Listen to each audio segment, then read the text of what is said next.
My name is Dr. Anthony Levatino. I'm a practicing obstetrician-gynecologist, and I've performed over 1,200 abortions. Today I'm going to describe a third trimester induced abortion, which is performed at 25 weeks to term.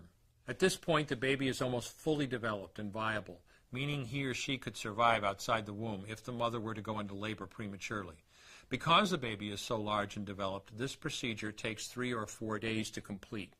On day 1, the abortionist uses a large needle to inject a drug called digoxin.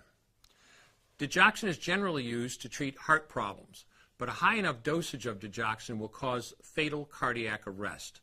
The abortionist inserts the needle with the digoxin through the woman's abdomen or through her vagina and into the baby, targeting either the head, torso, or heart. The baby will feel it.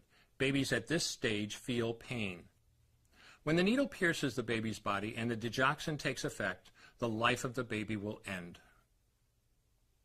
The abortionist then inserts multiple sticks of seaweed called laminaria into the woman's cervix. They will slowly open up the cervix for delivery of a stillborn baby. While the woman waits for the laminaria to dilate her cervix, she carries her dead baby inside of her for 2 to 3 days. On day 2, the abortionist replaces the laminaria and may perform a second ultrasound to ensure the baby is dead. If the child is still alive, he administers another lethal dose of digoxin. The woman then goes back to where she is staying while her cervix continues to dilate.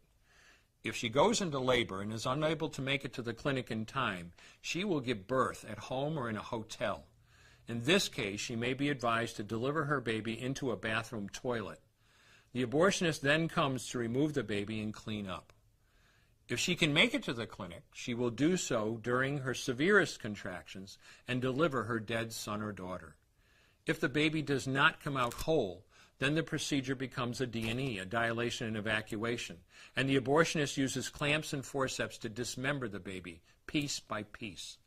Once the placenta and all the body parts have been removed, the abortion is complete. Late-term abortions have a high risk of hemorrhage, lacerations, and uterine perforations, as well as a risk of maternal death. Future pregnancies are also at a greater risk for loss or premature delivery due to abortion-related trauma and injury to the cervix.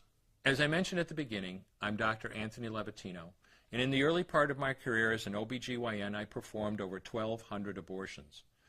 One day, after completing one of those abortions, I looked at the remains of a preborn child whose life I had ended, and all I could see was someone's son or daughter. I came to realize that killing a baby at any stage of pregnancy for any reason is wrong.